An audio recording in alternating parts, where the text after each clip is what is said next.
Seguimos con ustedes, amigos, acá en la palestra conversando con Elis Rivas, politólogo, analizando el escenario político del país. Elis, te dejaba antes de la pausa la interrogante con respecto a las elecciones regionales y municipales. ¿Cómo evalúas tú esto? El CNE adelantó algunas fechas estimadas el año pasado para elecciones, sin embargo el rector Rondón declaraba de que se está acabando el tiempo para poder establecer un cronograma electoral en los próximos 3 meses. ¿Cómo lo ves tú? Los lapsos que ya prácticamente casi no dan, se necesitan más o menos mínimo 5 meses para que se den las elecciones en julio, como lo estableció el CNE.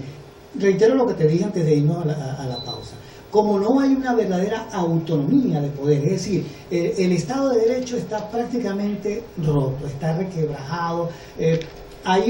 En Venezuela el Poder Ejecutivo arropó y domina el resto de los poderes. Por supuesto, si el CNE fuese un poder autónomo y alguno de los poderes fuese autónomo, uno pudiese ver lo que acaba de suceder en Estados Unidos. Para darte un ejemplo, el presidente da una orden, pero hay incluso un juez federal de por allá que le pone un corto diciéndole: momentico, aquí hay una autonomía de poderes, porque eso es lo que caracteriza a la democracia. Aquí en Venezuela uno puede decir, mira, una de las características de la democracia no es solamente las elecciones, sino la alternabilidad en el poder. Bueno, tú estás viendo que si se suspende un proceso que era lo que faltaba en Venezuela para que se pudiese hablar de que se ha perdido la democracia como tal, esta suspensión sin excusa de ningún tipo por parte del gobierno de las elecciones de gobernadores. Pero si por ejemplo el CNE ya asomó esas fechas, ¿tú crees que las rectoras tengan cara para no cumplirlas? No, pero bueno, es que, Daniel, cuando hay un poder absoluto, un Estado que no es democrático, que es autoritario, como tal, ¿a quién le importa eso? Y si no hay elecciones este año, como establece la Constitución, ¿cuándo las habrían entonces? No es tanto cuando se den las elecciones, sino que ya estamos rompiendo la barrera de la democracia. Ya el gobierno está quedando como una dictadura, ¿entiendes? Y entonces en este caso, siendo una dictadura, ya ¿para qué le importa elecciones? O sea, ¿tú crees que se pudiera presentar el caso de que no se hagan las elecciones? Al paso que vamos, no vamos a ir a elecciones. Y aquí tenemos un ejemplo. ¿Qué pasó en Nicaragua? Venezuela, y quienes adversan al gobierno en Venezuela tienen que mirarse en el espejo de Nicaragua. Prácticamente el escenario en Venezuela está dado para que se repita lo que se dé lo que se dio. ¿Qué pasó en Nicaragua? En Nicaragua vimos que Daniel Ortega fue solo.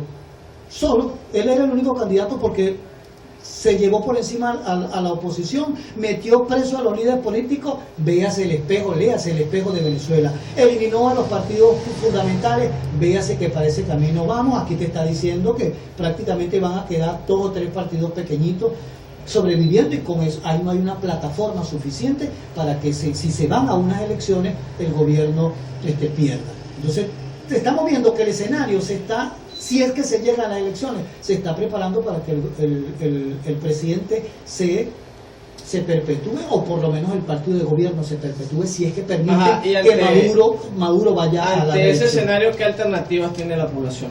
Mira, la población tiene que aplicar aquí la Constitución como tal, lo que queda de la Constitución. Y en este caso, si en algún momento hay vigencia del 350, es en estos momentos. No le queda otra alternativa a la sociedad civil y al pueblo en términos generales que hacer cumplir la Constitución a través del 233 o por lo menos el 350, que es el que ya le queda como única opción a la sociedad civil o al pueblo para reaccionar. Bueno, hay un gobierno que no cumple con sus funciones y el pueblo está en las condiciones por derecho constitucional de quitarse. Pero esto no pueda significar más bien un baño de sangre. Bueno, Daniel, el escenario delictivo del país te da una muestra de un baño de sangre que hay cada fin de semana y cada día. En Venezuela las ONG se han dado las OLP. No, las ONG se han dado cuenta para mostrar las estadísticas, las organizaciones gubernamentales. Las estadísticas de los crímenes y de las víctimas que hay aquí en Venezuela que no se compara con países que están en guerra. Aquí hay más muertos que cualquier país donde hay guerra. Entonces, ¿cuál es el baño de sangre que se va a evitar? Entonces, yo no estoy diciendo ni con esto invitando a que se dé un baño de sangre, sino que el propio gobierno está empujando a la sociedad a que la sociedad reaccione. Ahora, fíjate tú lo delicado de esto, Daniel. Si se llega a dar una reacción de esto, pueden darse dos escenarios. Uno, que el gobierno se termine de quitar totalmente la careta democrática que ya no tiene y se quede de una manera absoluta gobernando por la fuerza hasta que ya, o simplemente que la voluntad del pueblo, cuando tiene hambre en la historia de la humanidad, ha demostrado que no le tiene miedo a tanques, a aviones, a helicópteros ni a bayonetas. Esos son los dos escenarios que para Elis Rivas en estos momentos están dados en el país. Y bueno, ¿qué le queda a los militares? Terminando, una vez que vea todo el alboroto que se le está dando, tener que reaccionar y entonces aplicar la Constitución. Que dadas las condiciones uno dice, bueno, pero ¿por qué los militares no reaccionan? Porque cuando tú revisas la Constitución misma amarra a los militares, pero que le da la potestad. ¿Amarra en qué sentido? En el sentido de que no pueden participar directamente, solo si el pueblo reacciona. Como el pueblo no ha reaccionado, los militares no pueden hacer. Ajá, hablando del tema de la reacción del pueblo, desde las vocerías de la revolución se manifiesta que el pueblo no ha reaccionado ni va a reaccionar porque está conforme con las políticas sociales del gobierno, con las misiones, con las bolsas del CLAP, con el carnet de la patria, porque el gobierno le está garantizando alimentos a bajo costo ante la ola especulativa del capitalismo. No, el pueblo en el fondo del alma no ha reaccionado por sobre todas las cosas porque todavía le queda una opción de que ya le dan un paquetico de arroz y un paquetico. Pero va a llegar un momento, y ya tú lo estás viendo, en que ya el pueblo no va a tener ni azúcar, ni arroz, ni nada. En ese momento, el gobierno, para ese momento, mejor dicho, el gobierno tiene que prepararse. Porque el gobierno está jugando vamos a ver hasta dónde estira la cuerda. Vamos a ver hasta dónde. Porque el gobierno está desarmado totalmente. Como no tiene capital para comprar, como hacía Chávez antes, que traía comida de afuera, ahora no hay dinero para eso y no hay nadie que nos fíe. Lo último que hicieron los chinos fue, bueno, vamos a darle cargo a la gente, pero no te vamos a dar liquidez. Y eso no tiene el gobierno. ¿Cuál fue la situación que se presentó con los billetes de 100? Bueno, que mandamos a hacer un cono monetario, pero no tenemos por qué pagarlo. Y ahí quedó demostrado que con la fecha que tienen los billetes que están saliendo de agosto, es ahora que el gobierno está medio tratando de cubrir esa deuda que tiene con los organismos internacionales. ¿Que por qué no se hizo el dinero aquí en el país? Bueno, porque era demasiada emisión de billetes y en Maracaibo ya no se pudo cubrir con esas cosas. O sea, te está dando que el gobierno está totalmente quebrado. Y hay algo muy interesante.